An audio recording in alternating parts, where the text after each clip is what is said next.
Mr. Speaker, I rise today to address the new Title X regulations announced by the Trump administration's Department of Health and Human Services. Title X is a family planning program authorized in 1970 to provide family planning services to low-income women.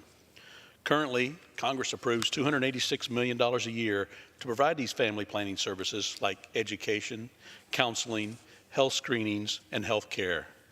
For years, pro-life protections like the Hyde Amendment sought to ensure tax dollars, including Title X funds, would not go to abortion providers.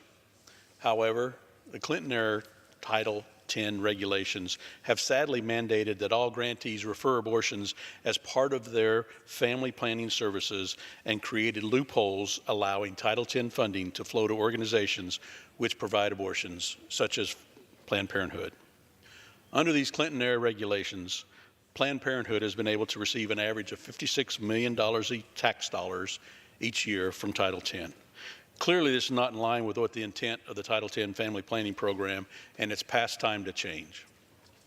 I was proud to help lead the effort in Congress to urge the Health and Human Services Secretary, Alex Azar, to update Title X guidelines with those similar to regulations in place during the Reagan era. These Reagan regulations, which were upheld by the Supreme Court in 1991, were rolled back by the Clinton administration and have remained in place since then. However, today, thanks to President Trump and his administration, we turn this page and mark a historic victory for life. This week, the Trump administration will unveil new regulations called the Protect Life Rule, which will prohibit any organization that performs or refers abortions from receiving Title X family planning funds.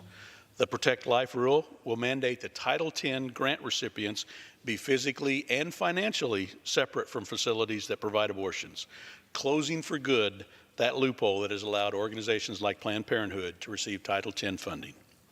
Currently, Planned Parenthood conducts 320,000 abortions every year and receives nearly $60 million in tax dollars annually. Implementing the Protect Life Rule will save thousands of innocent lives and ensure that Title X funding supports actual family planning, not abortions. The Protect Life Rule will also increase safeguards for victims of sexual assault, these victims who've already been abused. And implementing the Protect Life Rule will not cut any funds that go towards family planning to support mothers and families every day. In fact, it will provide more money net for legitimate family planning activities. To suggest otherwise would be a politically motivated lie to the American people. Contrary to the doomsday rhetoric used by pro-abortion advocates, this is a great day for life and for families across America. I want to thank the dozens of pro-life grassroots organizations and more than 150 of my colleagues from the House and Senate who joined this effort to push back for the new Title X regulations, especially Representatives Black, Hartzler, and Smith. I also want to thank President Trump and his administration for issuing the Protect Life Rule, heeding our calls and the calls of millions of Americans who've long demanded that tax dollars not go to abortion providers, just as the law was intended. President Trump ran on as a pro-life candidate, and the Protect Life Rule is just the latest example of how the President and Republicans in Congress believe in keeping our promises to the American people.